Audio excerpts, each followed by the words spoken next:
So let's have a look at delay plugins.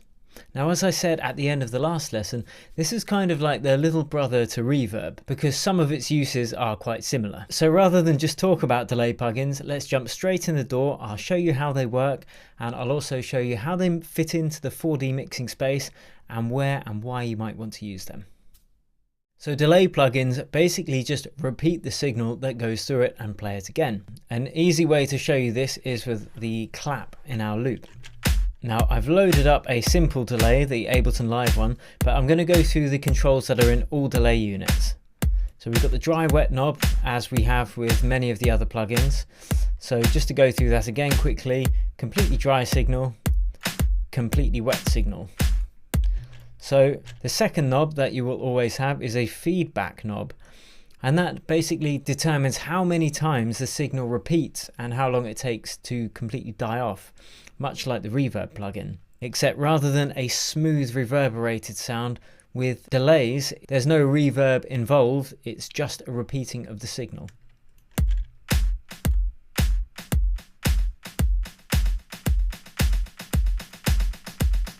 So if you had 100% feedback, technically the signal would never die out. So you can hear it's taking a very long time at 95%.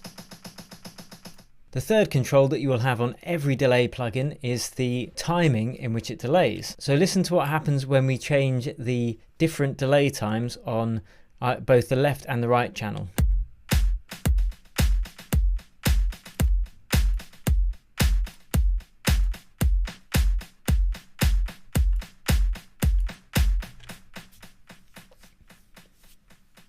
Also, you'll usually have sync buttons, which will sync them to the tempo of the track that you're working in. You can disable the synchronization, and you can just do it in milliseconds.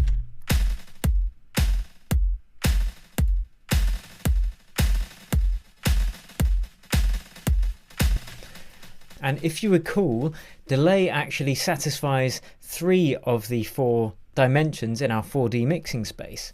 Well, technically all 4, I guess it can do frequency as well, but primarily it's for creating a sense of depth. For instance, if you've got a very short, tight delay, it can make the sound very close in a very small room.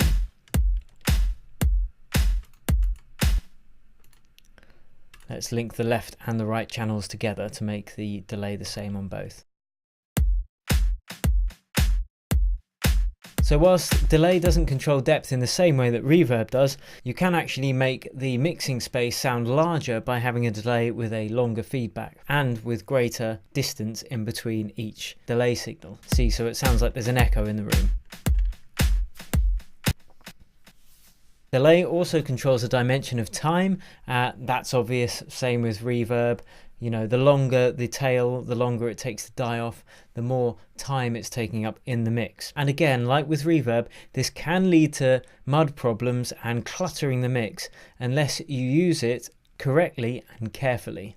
And the plugin I'm going to show you in the next lesson is a really great way to do this with both reverb and delay, so hold fire on that. And delay is also a great way to control the stereo image, especially when you use something like a ping pong delay, which will bounce the signal from the left speaker to the right speaker. So you can hear the extra width it's creating. So you can also control frequency with delay plugins, but I didn't put it in the list of the dimensions it does control because it's not very often used. But you could be creative, you know, everything in this course is just what I've found is the best order in which to do things.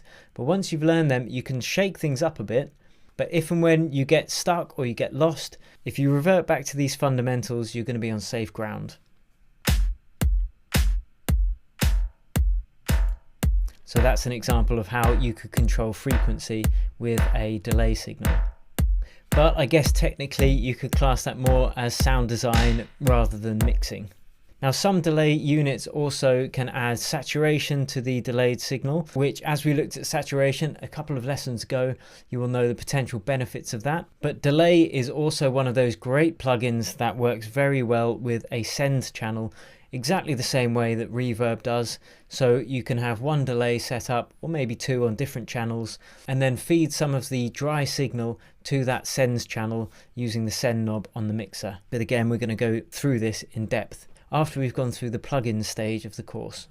Now, in the next lesson, we are going to look at the plugin that is so often overlooked, but is the one that can help you control this reverb and this delay and their long tails, and make sure that we're dealing with the time dimension of our mix appropriately to stop a build-up of all these different frequencies. So I will catch you in the next lesson.